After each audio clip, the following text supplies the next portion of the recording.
Habang naghihintay tayo ng ating mga kababayan ay binabati ko muna ang ating mga taga-subaybay, mga RPS ambassadors and followers sa iba't ibang dako ng mundo. Maraming salamat sa inyong pagsuporta sa ating RPS Migration Services business page na mayroon ng 115,000 followers. Malapit niya na actually maabot ang 116,000 followers. At ang ating goal ay maabot natin ang 200,000 followers na mga Pinoy, ang lakas ng Pinoy sa Australia. Ito ay binubuo ng mga Pinoy sa Australia at mga Pinoy sa iba't ibang dako ng mundo. Yan ang ating ipinagmamalaki, RPS Migration Services sa Australia. Sapagkat ito ay nagiging go-to channel, no? Go-to page ng ating mga kababayan.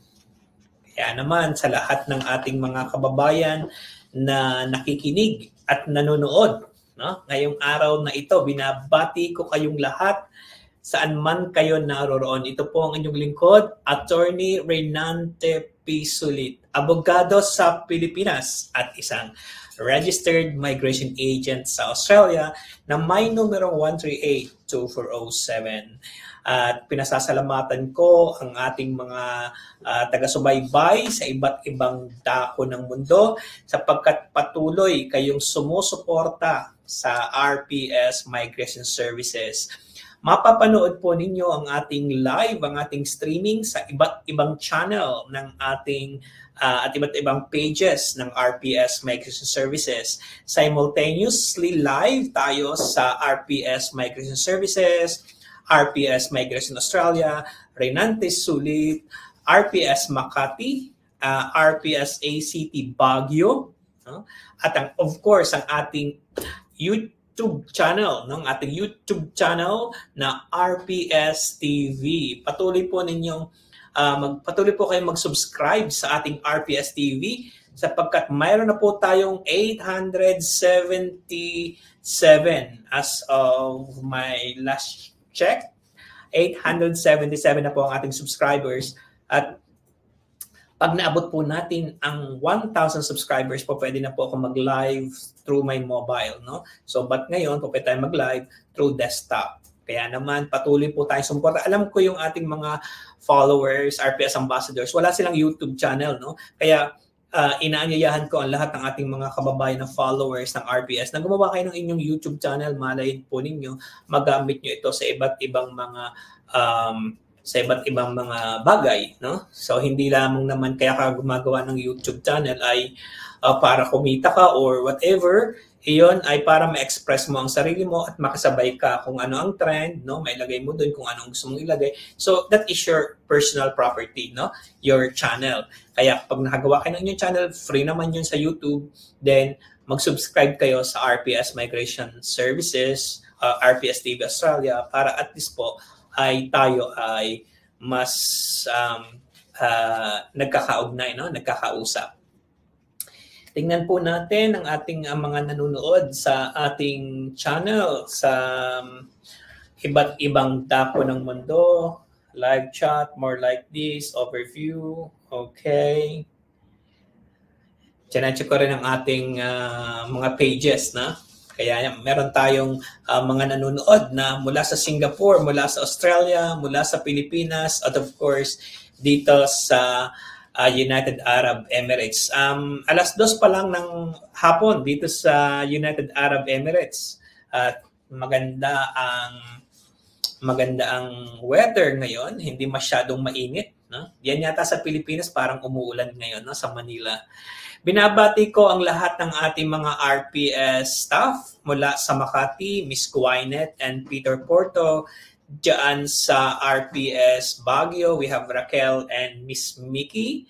Diyan sa RPS Sydney, we have Ali Biredo. We have RPS Davao, Miss Jamay, no? Sisa. And of course, diyan sa RPS Iloilo, ang ating mga kasama sa RPS Iloilo, RPS Zamboanga, si Miss Almira. At diyan sa RPS Batangas, si Miss Maricel and Miss Angel. Saan pa ba tayo may RPS, no? Diyan sa Pilipinas. Sa RPS Singapore, we have Miss Burns at saka si Miss Jill. And of course, sa RPS Australia, Miss Marie, and of course, ACT, Chloe, and Miss Bridget. No? So, good afternoon sa inyong lahat dyan, o good evening na yata dyan sa Australia. Sa Pilipinas, ano bang oras na sa Pilipinas ngayong araw, yung oras na ito? Alas 6 ng hapon, no? Alas 6 na ng hapon dyan sa Pilipinas. At sadyang itinaon ko na gabi, no, ang ating discussion para mas maraming makapanood sa atin. Dito kasi sa United Arab Emirates ay alas 2 pa ng hapon. Ipinaalaala ko rin sa ating mga kababayan at sa ating followers na inyong i-share, i-like ang video na ito, ating pakalatin sa ating mga kaibigan, itag ninyo, isend nyo sa messenger para sila ay makapanood, no? At malaman nila kung ano ang ating pag-uusapan ngayong hapong ito. Akin ding ipinapaalam sa lahat ng International Expo ng RPS Migration Services in cooperation of Loros Education will be happening on Saturday, March 30, alas 2 ng hapon sa Tower Plaza Hotel. Kung hahanapin po ninyo kung nasaan ang Tower Plaza Hotel, narito lang po ito sa kalapit ng Emirates Station Abu Dhabi side. Pag bumaba po kayo ng metro, ay sa Abu Dhabi side kayo, makikita niyo na ang Tower Plaza Hotel at hindi na malayo, no? Paglabas mo ng train station, ayun na, naandun na ang hotel. Kaya lahat ng mga kababayan natin, di po makita si Attorney RPS. Hindi daw ako makita. Paano kaya yan? Hindi ako makita. Sige, tingnan natin ang ating, ilapit mo dito, Mr. Titingnan natin, technical, may technical ano tayo dito. Okay. Okay. Remove from stage. Add to the stage.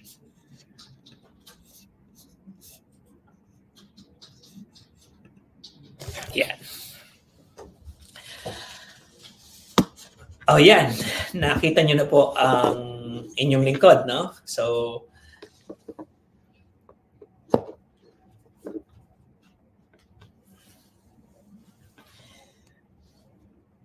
narito po ang inyong lingkod sa United Arab Emirates. Nagtataka ko, nasaan ako hapon na to. Ayan, kasi tayo ngayon ay mayroong software na ginagamit. Kaya sabay-sabay tayo napapanood sa iba't ibang mga pages ng RPS Migration Services. Maximum of 8 pages kasi.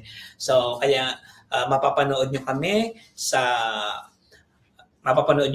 RPS Migration Services, RPS Migration Australia, Renante Sulit, at sa ating YouTube channel, RPS TV, RPS Makati, RPS Baguio, I think RPS Davao, and RPS Makati. Yan.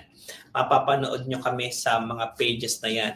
At ang ating mga taga-subaybay at ang ating mga followers, sabihin po ninyo na i-share, no? I-share po ninyo at i-follow, i-send nyo sa messenger para lalong kumalat ang ating talakayan ngayong araw na ito. Sa lahat ng mga taga-Singapore na kilala ninyo, inyong itag ang mga kilala sa Singapore para malaman nila ang pathway nila sa Australia.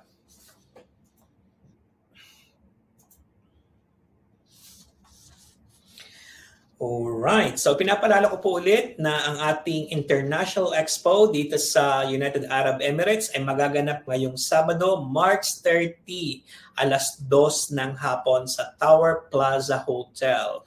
At lahat po ay aking iniimbitahan ng ating mga kababayan na gustong mag-aral at kumita sa Australia. Naririto na po ang ating mga kasamahan mula sa Loros Education at sila ay tuwang-tuwa sapagkat this is the first time that they are going to join an international expo here in Dubai. And it is, of course, with the partnership of RPS Migration. Kaya po, inaanyayahan ko po ang ating mga kababayan na gusto mag-specialize sa automotive, sa child care, no? Sa child care, sa age care, no? At of course, sa child care, age care, automotive, dyan po sa hospitality industry. Ito pong mga skill na to ay may pathway sa residency. Kaya iyon ang ating ibinibigay sa ating mga kababayan. Atin pong didiscusin din, tatalakayin sa araw na yon ang mga requirements, no? Ang mga requirements ng student visa, ano ang mga pagbabago, paano ito naging mas advantageous para sa mga Pilipino. At tatalakayin din natin, no, ang ating mga registered nurses, engineers, IT professionals, mga managers na gustong dumalo sa ating International Expo. Lahat po kayo ay inaanyayahan namin. Ito po ay free admission, free consultation, at free processing para sa ating mag-aral at kumita. Kaya naman, lahat ng ating mga kababayan ay ating inaanyayahan. Meron po kayong free t-shirt, souvenir t-shirt mula sa RPS TV. Ang nakikita po niyang t-shirt sa akin ay Attorney RPS. Ipapakita ko po sa inyo ang RPS TV. Tawagin natin si Miss Princess at si Mr. Romeo para makakita ninyo kung ano ang itsura ng RPS TV. Dito kayo sa akin. Ayan. Para tayo may studio, no? Yan po ang ating RPS TV. Makikita po ninyo, yan po ang mga souvenir t-shirt ninyo sa Sabado. Tayo po ay meron ng 70 participants at gusto ko na maging 100 participants tayo sa Sabado. Kaya naman sa lahat ng ating mga kababayan na naririto sa United Arab Emirates, sa Dubai, na gustong makinig at gustong matuto, malaman ang inyong oportunidad sa Australia, kayo po ay dumalo, kayo po ay tumawag lamang o mag-WhatsApp sa 0502-811-608. Kaya naman, napaka-busy namin dito sa Dubai. Kaya na kami ay talagang natutuwa. Maraming salamat sa ating mga RPS TV. Binabati ko din ang ating kasama diyan sa Pilipinas, no, sa ang ating partner diyan sa RPS Baguio, Mr. Ben Isaac, na nanonood din ngayong araw na ito. All right. RPS Singapore, nanonood of course sa atin si Bern Santiago at saka si marami ako natatanggap na mga WhatsApp. Huwag kayong mag-alala sapagkat kayo ay sasagutin ko ng isa-isa. Kung gusto niyo pong malaman ang ibang mga detalye ng inyong mga katanungan, malaman ang kasagutan ng detalye tungkol sa inyong katanungan, manood lamang po kayo ng RPS TV. Inyo pong isa-isahin ang video doon at naroroon ang kasagutan sa inyong mga katanungan. At ako, ibibigyan ko rin kayo ng kasagutan kapag nagkaroon tayo ng pagkakataon. Okay, ano po? Binabati ko ngayong hapong ito ang mga naka-receive ng kanilang mga permanent residency sa Australia. Mga nurses ito, no? Si Miss Karen Poblete ay naka-receive na ng kanyang permanent residency. Siya ay mula sa Saudi Arabia, kaya naman congratulations to you, no? Si Miss Catruella as well, no? Siya naman ay galing Qatar, siya ay registered nurse pagkatapos ng OBA, ngayon siya ay isa ng permanent resident sa Australia.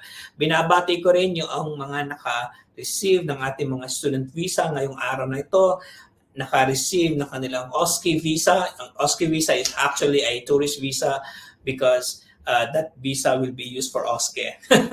Kaya tinatawag ko siya na OSCE visa. Ano, baka hanapin nyo sa immigration. Nasaan ang OSCE visa? Okay. Binabati ko rin ang ating mga kababayan na nanonood ngayong araw nito. Si Louis Jane Ashley, si Miss Cathy Zulueta, na nakita ko na nanonood sa atin, no? Sa ating live session. Right.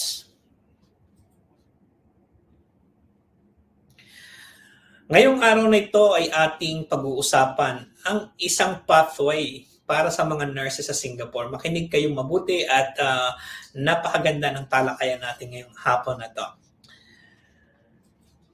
Ipinapaalala ko din sa lahat ng mga kababayan natin, no? Yung gustong mag-enroll ng OSCE preparation diyan sa Australian Certified Trainers. Sila ngayon ay nagdaraos ng training, no, para sa mga kukuha ng OSCE ngayong buwan na to. So magpalista lamang kung gusto niyo mag-undertake ng trainings ng OSCE sa Melbourne. Meron silang OSCE battery test. Talagang susukat 'yon ng inyong kaalaman, ng inyong skill, inyong clinical skill. Alam natin, napaka-skillful ng ating mga kababayan na naandito sa iba't ibang dako ng mundo, ating mga nurses. Okay, tayo ay magsisimula na ng ating talakayan ngayong hapon ito. Magandang araw sa inyong lahat. Ito ang inyong registered migration agent, Attorney Renante P. Sulit, na may numerong 1382407. Akin pong pinasasalamatan ang lahat ng ating mga kababayan na patuloy ang pag-like, pag-share at pag-subscribe sa ating mga video sapagkat ating naaabot ang lahat ng ating mga kababayan sa iba't ibang dako ng mundo at lubos nilang naunawaan ang Australian immigration. Akin pong ipinapalaala din sa ating mga kababayan na huwag karaharakang gagawin na immigration advice kung ano man ang natutunan sa ating talakayan sapagkat maaaring ang inyong kasalukuyang aplikasyon o ang aplikasyon na gagawin pa ay maaaring kaiba sa ating tinalakay. Kaya mangyari lamang po na ako ay tawagan, ako ay email, no? At kayo ay aking bibigyan ng immigration advice. Huwag kayong mag-alala sapagkat meron naman po tayong free consultation. Alright? Now, Pinoy nurses sa Singapore. OBA ba o Trans-Tasman? Yan ang ating pag-uusapan. Dalawang pathways sa Australia, no? Pinoy nurses na nasa Singapore, ano ba ang kukunin mo? Mag-OBA ka ba o magta-Trans-Tasman? Ipinapaalala ko sa ating mga kababayan na meron din akong ilalabas later on o maya-maya lamang na podcast sa ating YouTube channel ng tungkol sa Pinoy nurses sa Singapore, OBA o Trans-Tasman. Kaya bukod sa video na makikita ninyo, pwede rin kayong makinig ng podcast. At ito ay aking ding i-upload sa ating Spotify na RPS Migration Services. Kaya naman, tayo talaga ay napaka multi-social platforms. Tayo ay nasa iba't iba ng platform ng social media. Kulang ko na lamang gawin dito ay meron akong music at pipindutin ko at ako talaga ay isa ng DJ. Sa loob halos ng mahigit na 10 taon ng aking immigration practice, masasabi ko na ang mga nurses sa Singapore ang isa sa pinaka-successful na applicants ko sa Australia sapagkat sila ay bahagi ng aking job ready program. Kung hindi nyo na maitatanong, ang aking immigration practice ay halos 1 dekada na or lampas na ng 1 dekada. Matatanong nyo ngayon, ilang taon na kaya si Attorney RPS? Halos matagal-tagal na rin tayong nagpa-practice ng immigration law dyan sa Australia or dito sa Australia. Kaya naman ang lahat ng ating mga kababayang nurses na bahagi ng Job Ready program, lahat sila ay nakamit nila ang kanilang migration goals, lalong-lalo ng mga taga-Singapore. Tatanungin niyo ako, no? Ano ba yung OBA? Ano ba yung Trans-Tasman? No? Pero bago natin sagutin yan, atin muna sagutin ang Pinoy nurses sa Singapore. Sino-sino ba ang mga Pinoy nurses sa Singapore? Ang mga Pinoy nurses sa Singapore ay may 2 klase. Ang una ay ang mga Pinoy nurses na registered sa Singapore Nursing Council. No? Yan yung ating isa. Yon ang ating isa sa mga klase ng nurse sa Singapore.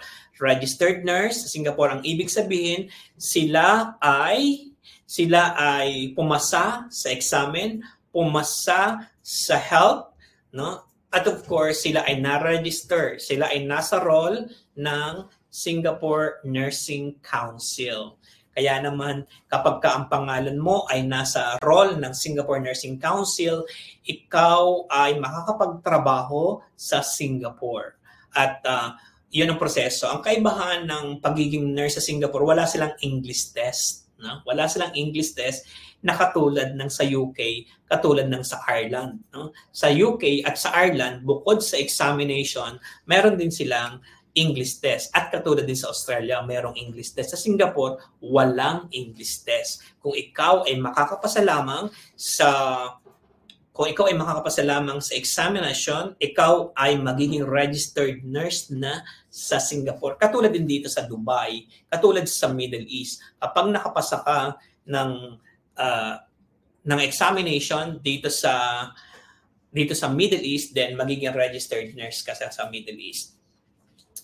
Ngayon, kapag ka ikaw ay registered nurse na sa Singapore, pwede kang mag-apply doon ng trabaho. So ito ang isang klase ng registered nurse sa Singapore. Mayroon pang isang klase ng isang nurse sa Singapore. Ito ang mga nurses mula sa Pilipinas na hindi naman nagtatrabahong nurse sa Singapore, yung hindi RN. Pwedeng EN, pwedeng home care, at pwede naman din sila na nagtatrabaho sa sales, whatever, sa mga coffee shop, gano'n. Meron tayong mga nurses na ganyan. Or mga support workers sa Singapore. So, ano ngayon ang pwedeng pathway sa mga nurses na RN sa Singapore at ano naman ang mga Pinoy nurses sa Singapore na hindi RN sa Singapore? Yan ang dalawang klase ng Pinoy nurses sa Singapore at bibigyan natin sila ng pathway upang maging registered nurse sa Australia. No? Nakakatawa, no? Sana nakuha niyo yung dalawang klase ng Pinoy nurses sa Singapore. So, ngayon, napakaraming pathways para maging registered nurse sa Australia. Naandyan ang outcomes-based assessment, naandyan ang Trans-Tasman recognition, naandyan ang bachelor degree, naandyan ang master's degree, iba't ibang klase, marami pang iba. Ngayon, pag-usapan muna natin, ano ang OBA at sino ang kwalipikado para sa OBA. Matatandaan natin na ang outcomes-based assessment na ang pinakabagong approach ng APRA upang i-assess ang mga internationally qualified nurses. Ang mga internationally qualified nurses nakabilang ang mga Philippine registered nurses ay sasailalim sa isang makabagong approach at ito ang outcomes-based assessment na siyang humalili sa ating bridging course Australia. Kaya wala nang bridging course Australia, no? Inalis na nila at ginawa nilang outcomes-based assessment. Ang mga Pinoy registered nurse ay pwedeng sumailalim sa outcomes-based assessment sapagkat ang kanilang qualification ay relevant but not substantially equivalent. Yan ang ginamit na phrase ng APRA. Relevant but not substantially equivalent. Paano ngayon magiging equivalent? Kapag ikaw ay nakapasa sa OBA, ikaw ay magiging equivalent na ng Australian qualifications. Kaya ang ating mga kababayan diyan sa Singapore na nagtatrabaho bilang EN, bilang home care, bilang support worker at kung ano-ano pa, pero sila ay registered nurse sa Pilipinas, sila ay pwedeng sumailalim sa outcomes-based assessment. Ayan, no? So, yung mga tatandaan natin, yung mga nurses sa Singapore, ang mga Pinoy nurses na nasa Singapore, hindi nagtatrabaho bilang RN, pwede silang sumailalim sa outcomes-based assessment kung gusto nilang maging registered nurse sa Australia. No? Hindi kinakailangan na may experience muna. Ang kinakailangan muna ay meron kang bachelor degree, which is relevant, no? At meron kang registration sa Pilipinas. Ayan ang pinaka-importante. pinaka-importanting qualifications para sumailalim ka sa outcomes-based assessment. Alright. So, ipaliwanag natin kung ano ang outcomes-based assessment, no? Ang outcomes-based assessment ay binubuo ng dalawang examination. Ang cognitive assessment at ang behavioral assessment. Kapag sinabi natin na ito ay cognitive, parang katulad ito ng theoretical examination. At i-designate, in-accredit ng ating Australian Health Practitioners Regulatory Authority o APRA, ang National National Council Licensure Examination or NCLEX bilang bahagi ng cognitive assessment. Kaya kapag nakapasa ang ating kababayan ng NCLEX, pwede na siyang mag-progress sa OSCE. Kaya ang NCLEX ay katulad rin ng NCLEX sa Amerika.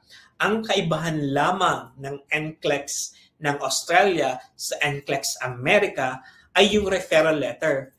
Kapag tayo ay nagpa-assess ng ating mga dokumento, tulad halimbawa ng inyong diploma, ang inyong board certificate, ang inyong passport, ipinadala natin sa APRA, bibigyan kayo ng referral letter, no, to take the NCLEX. Sa Amerika naman, siyempre kung saang state ka nag-apply, doon ka bibigyan ng referral letter, no? Either of this, no, you can use it, no? Pwede mong gamitin sa Australia ang inyong NCLEX. Kung ikaw ay nag-NCLEX sa Amerika, be sure na ito ay within the last 10 years ang validity bago ka mag-apply. Kung nag-apply ka, bumilang ka ng 10 years pabalik, kung valid pa siya, pwede siyang i-honor ng APRA at i-skip mo na ngayon si OSCE. I-skip mo na ngayon si NCLEX at magpo-proceed ka na sa OSCE. Okay? Alright. Yun ang first stage ng ating OBA. Ngayon, magpo-proceed na tayo ngayon sa second stage. Kapag nakapasa ka na ngayon ng NCLEX, mabibigyan ka ulit ng another referral letter. At ito ang tinatawag na OSCE referral letter. Ang gagawin naman ng ating mga kababayan, no, ay magbabayad sila. No? Magbabayad sila sa APRA ng OSCE testing fee. Of course, kasi ito ay OSCE testing fee, medyo may kalakihan to. Ngayon, ito ay nagkakahalaga ng 4,000 Australian dollars. Kaya dapat maghanda ng mabuti ang ating kababayan para sa OSCE. Ano ba ang OSCE? No? Ang OSCE is the behavioral assessment. Is the behavioral assessment of OBA. Ito ay binubuo ng 10 stations na dapat ang ating kababayan na nurse ay maka 7 out of 10. Ang bawat station ay dapat mo makompleto sa loob ng 10 minuto. Kaya yon ay from one station to another station. So sa isang oras, for example, or sa 2 oras na examination, there are 10 nurses. At ang bawat nurses ay may kanya-kanyang station. Pagkatapos ng 10 minuto, sila ay magpapalitan ng kani-kanilang station. Yon ang simulation, no? Simulated examination. At yan ang ginagawa ng Australian Certified Trainers, yung partner ng RPS Migration Services diyan sa Australia na may pinakamalaking, no, MediSpace. Meron silang OSCE battery test. Ang ibig sabihin nun, talagang sinasimulate nila kung ano ang nangyayari sa examination. Kaya napakaganda ng kanilang batting average, 10 out of 10 ang nakukuha ng ating mga kababayan. Kaya naman, kapag ikaw ay mag-OSCE na, no, ikaw ay ibibigay namin ng training sa ating Australian Certified Trainers kasi meron silang mga preliminaries muna na online, na lalong-lalo na ngayon na tayo ay may mga bagong videos, no? Mga bagong videos na ang mga scenario ay yung mga most frequently given scenarios sa OSCE. Yun ang i-dramatize ulit namin and then naandyan sa ating mga videos at napakarami nun, and then pag nakatapos ka, then mag-face-to-face ka na sa Melbourne. Napakaganda, kaya naman seamless, very organized, very synchronized ang ating paghahanda para sa kanilang OSCE. kapag ang ating kababayan ay nakapasa na ng OSCE, then siya ngayon ay po pwede nang mag-apply o pwede na ngayon siyang kumuha ng English test. Sa aking experience, ang ating mga kababayan, no, maybe a 9 out of 10 ang kumukuha ng Pearson Test of English rather than IELTS or OET insofar as OBA is concerned kasi mas mabilis at of course ang PT ay mas gusto nila na kumuha ng Pearson kasi it's computerized test.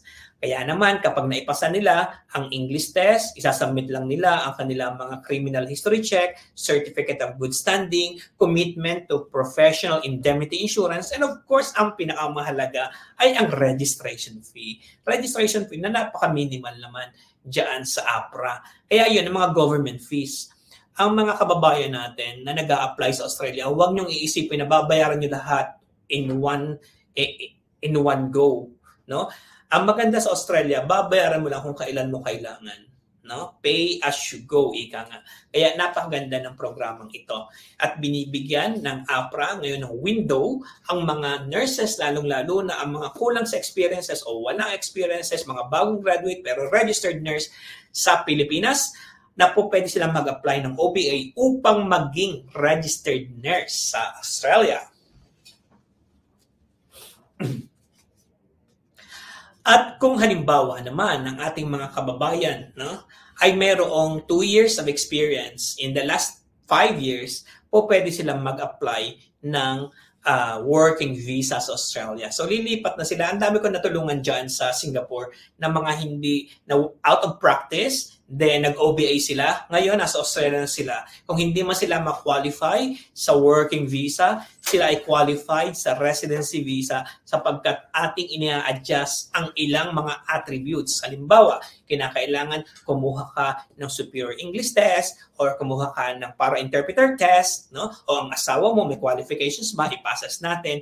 Yan ang kagandahan na ina-assist ka ng isang registered migration agent kung hindi mo alam ang iyong ginagawa. Pero kung alam mo naman ang ginagawa mo, then hindi naman pinipilit, no, na magkaroon ka ng consultant. Pero of course, meron kang peace of mind if you are being handled by a registered migration agent who is an expert in the field.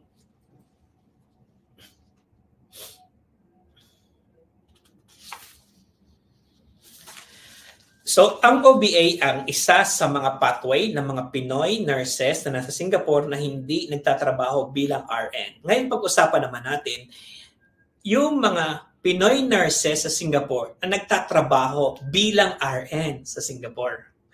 Ito yung ikalawang klase ng nurse sa Singapore. Ang mga registered nurse sa Singapore ay merong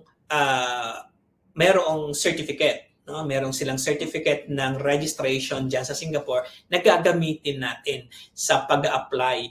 At ang kanilang pathway ngayon ay ang Trans-Tasman. Hindi sila e-exam, hindi sila mag-e-exam ng tulad ng NCLEX, hindi sila mag-e-exam ng tulad ng OSCE, no? Unless na gusto nila, no? Pero kung tayo ang tatanungin, sila ay po pwedeng dumaan sa Trans-Tasman. Pag-usapan naman natin, ano ang Trans-Tasman? Nakakatuwa naman po ang ating mga kababayan. Napakarami na nanonood sa ating ngayong araw na ito. This is an announcement just today. I just announced it. And then talaga itinetest ko ang aking followers kung talaga nagpa-follow talaga siya kay RPS Migration. Kaya naman nakakatuwa. Napakadami na ng ating mga sumusubaybay ngayong araw na to.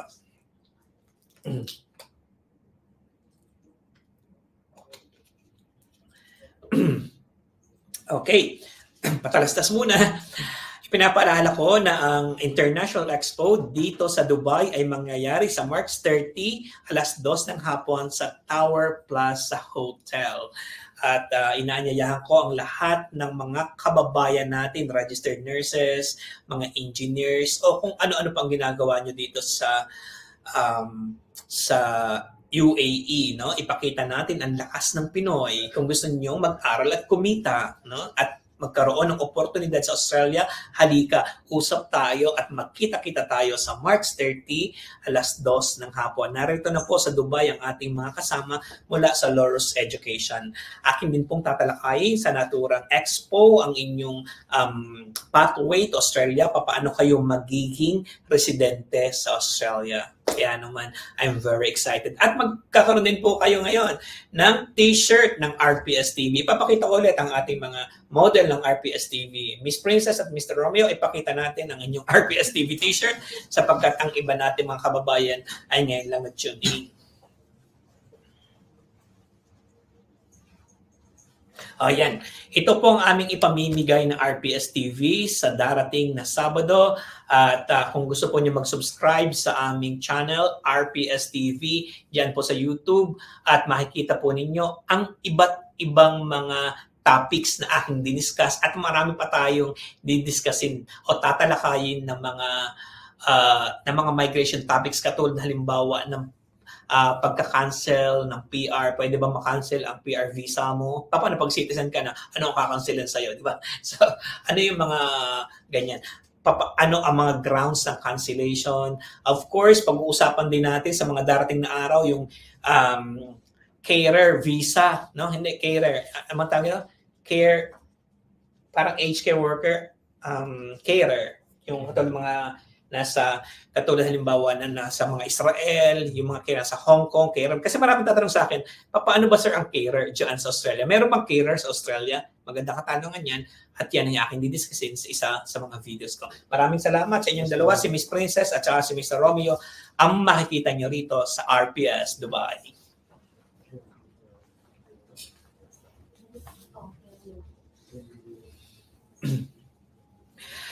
Pag-usapan natin ano at paano ang Trans-Tasman Recognition. Ang Trans-Tasman Recognition Act ay isang kasunduan sa pagitan ng New Zealand at ng Australia.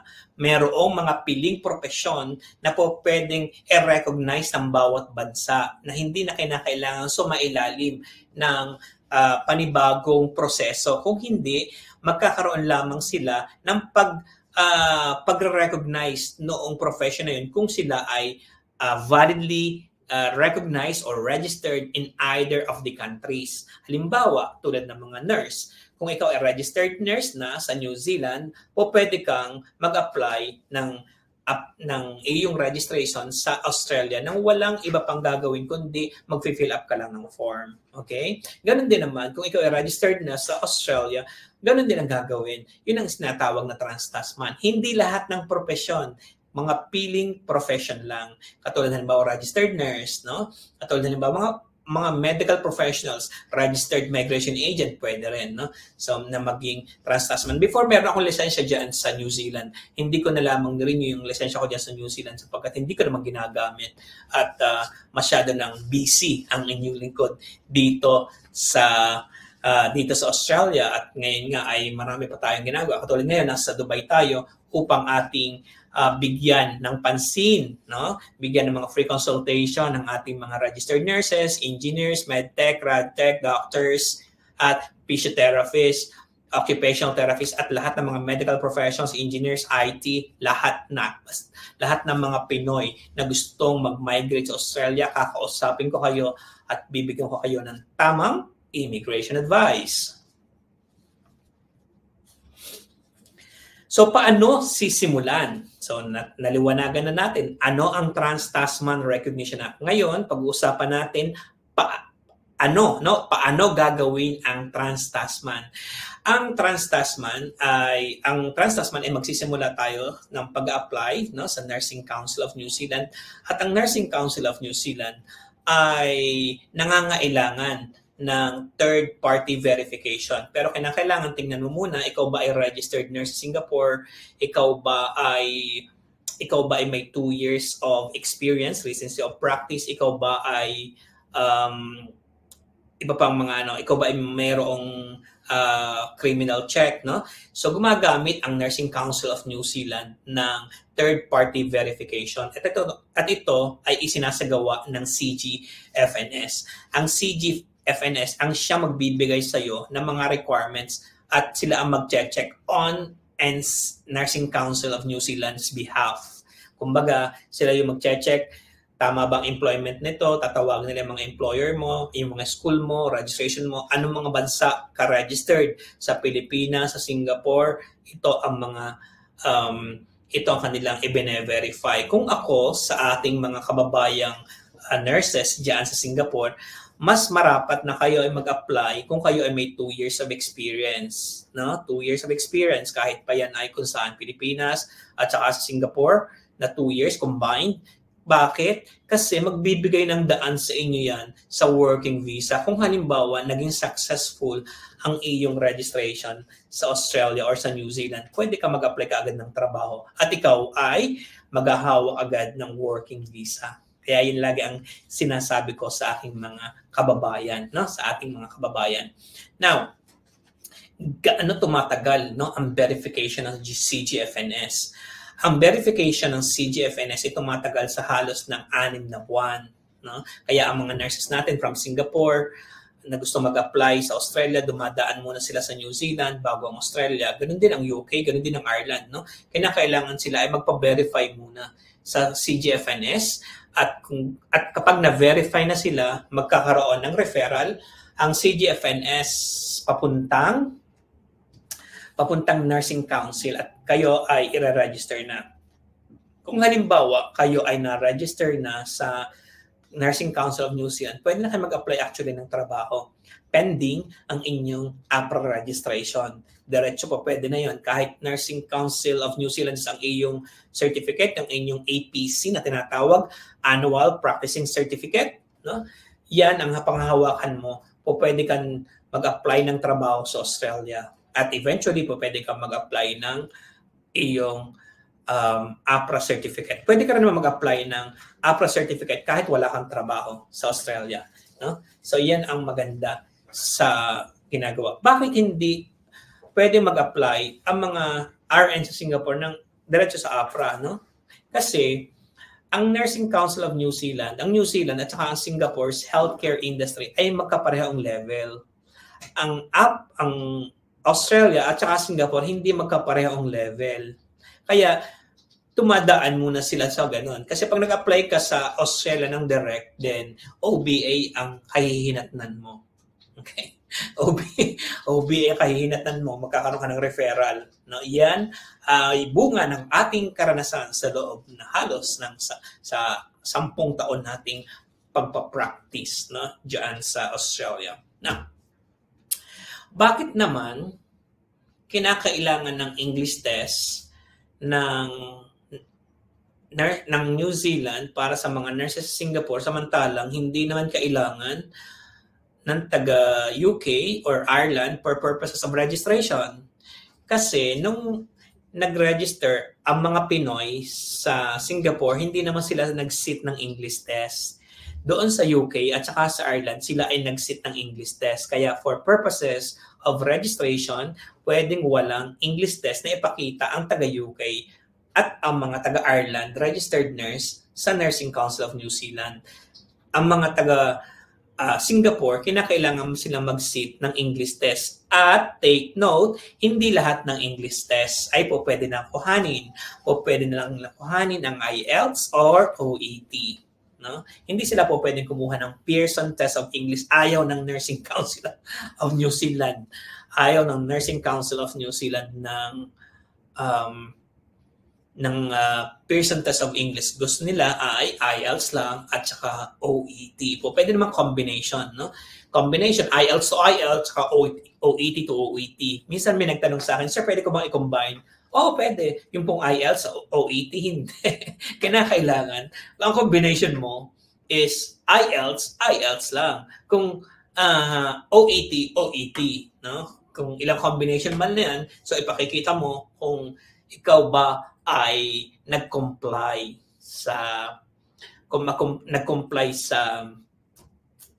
sa registration standards ng Nursing Council. Kung tatanungin niyo, sir, ano kayo mas maganda? IELTS ba? No? IELTS ba or OET? In my practice, kung ikaw ay galing sa Singapore, ay advice ko, siguro mas makabubuti sa iyo ang mag-sit ka ng OET. Kasi module by module kasi yon, no? Kung halimbawang pwede ka mag-apply, kumuha ka ng OET, bumagsak ka sa isa, bawa sa speaking, naging sika, sa susunod mong pagkuha, pwede mong kuhanin lang yung kung saan ka bumagsak, no? Ganun yun. So ngayon, nabalitaan ko na yung IELTS po pwede rin ngayon na kung saan ka lang bumagsak. But I haven't checked insofar as Nursing Council of New Zealand kung po pwede yan. Before, hindi po pwede, no? So kaya yung ating ina-advise ko rin ng OET kasi sa Australia, magagamit mo pa rin yung OET for purposes of migration, no? Para cost-effective. So itong mga bagay na ito, ang makukuha nyo sa RPS Migration Services. Alam ko na magagawa naman natin to sa ating, ngunit kung ang ating mga kababayan ay walang time, masyadong busy, hindi sila makapag-research, whatever, then diyan papasok ang RPS Migration Services, no? Kaya naman sa ating mga kababayan na gusto ng cost-effective, na sila ay may peace of mind, no? Mabilis, ayan, na diyan po ang RPS Migration Services. At alin pa bang hindi ko natatalakay sa Trans-Tasman na English test, mas makabubuti na mayroong 2 years of experience. Ayan. Ano ang kalimitang suliranin ng ating mga kababayan dyan sa Singapore? Ang kalimitang suliranin ng ating mga kababayan dyan sa Singapore ay ang pagkuha ng Certificate of Employment. Kasi pinipigilan, of course, ng mga employer sa Singapore na huwag mag-release ng Certificate of Employment kasi nauubos, no? Nauubos ang kanilang mga nurses sa Singapore kung lahat bibigyan mo ng Certificate of Employment. So, ano ba? Paano natin ito malulunasan, no? Pagka ikaw ay hindi bigyan ng Certificate of Employment. So, yun minsan ang ginagawa ng mga nurses ng Singapore, nagre-resign, bumabalik sa Pilipinas, tapos ginagawa itong Trans-Tasman. As long as ikaw ay registered nurse sa Singapore, ikaw ay nagtrabaho sa Singapore, naroon ka sa role, pwede kang mag-apply ng Trans-Tasman. Kahit pa may kang gap na 1 year, meron kang gap na 2 years, as long as ikaw ay naging registered nurse sa Singapore. Okay?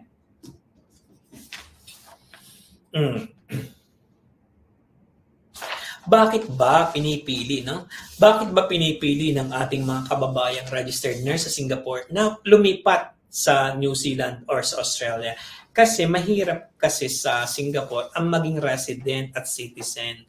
Sa New Zealand at sa Australia ay ikaw ay may pathway sa residency, may pathway ka sa citizenship, no? Kaya naman ang ating mga kababayan, naiintindihan natin lalo-lalo na may mga pamilya, mas pinipili nila, no? Mas pinipili nila ang Australia at New Zealand kasi magiging bahagi sila ng bansang ito. Magiging bahagi. Kung halimbawa naman sila ay naging citizen na at gusto nilang bumalik sa pagiging Pilipino, meron naman tayong batas para doon. Yan ang tinatawag na Republic Act 9225 o ang Citizenship Reacquisition and Retention Act. Retention and Reacquisition Act of 2003. No?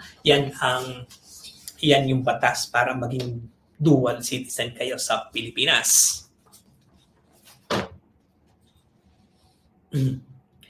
Alright, so napakaganda ng ating baka may help mo decide Joe Valeriano. Okay, so tama-tama, tinatawagan niya kanyang kumare kasi marami daw sa ating mga kababayan dyan sa Singapore ang hindi malaman kung ano ang gagawin, hindi ba?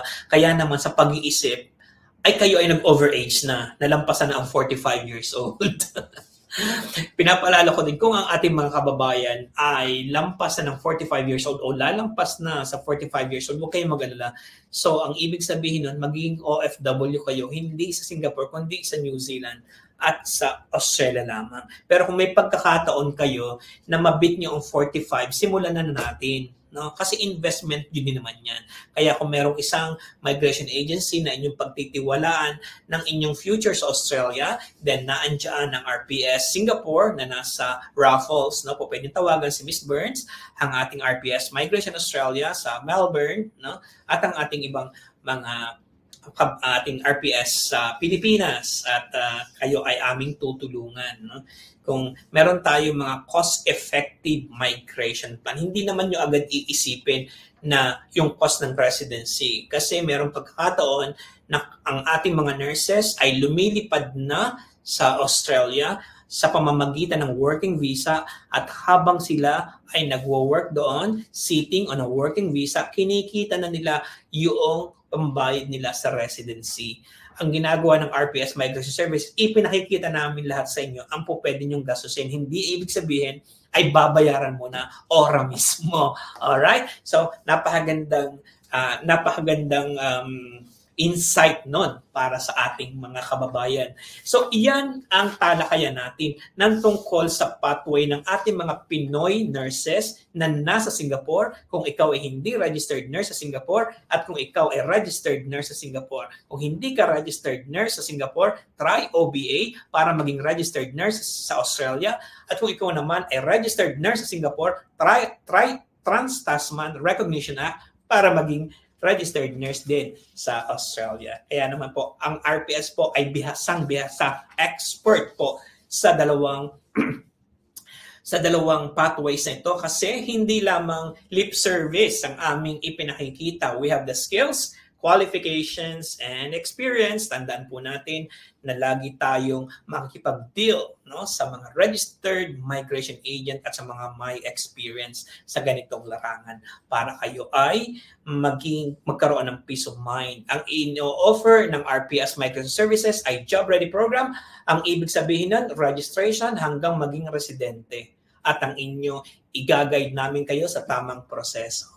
Maraming pong salamat sa inyong lahat at ako ay lubos na nagagalak at ako'y naging bahagi na naman ng inyong hapunan, ng inyong araw. No? Naging bahagi na naman ako ng inyong araw at sa mga susunod pa mga araw ay aking ibabahagi sa inyo ang iba't iba pang mga migration topics. Kaya naman kung gusto niyo pong i-engage ang RPS Migration, kayo po ay mag-message lamang sa amin, mag-comment dito at kayo ay aming tatawagan at kayo aming i-email at lagi niyong tatandaan ang RPS Migration Services. Ito po ang inyong likod, Attorney Renan Tepisulit, isang migration agent sa Australia na may numerong 138-2407. Maraming po salamat kay RPS Sulit ang visa mo.